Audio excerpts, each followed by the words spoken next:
No tere! Nii, minu orhideed siis täna kolisid ära õue, kuna on juba nii mõnusalt soe ja nendel on vaja natukene sihukest kargust siin ja no kõigepealt ma vaatan muidugi, pritsin nad üle kõik justi ja siis ma neid päris siia laua peale veel ei jäta. Mul on üks kass siin natuke sihuke sügavam.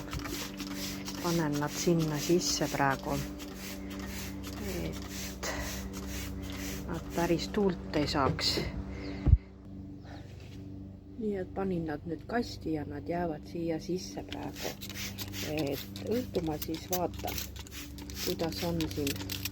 Et kui siinpool praegu hetkel päikest ei ole, et õhtupoole, kui päike tuleb siiapoole, siis ma tõstan nad võib-olla natukeseks ka päikse kätte.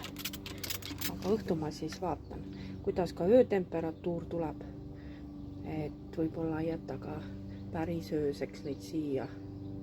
Aga vaatame, katsetame.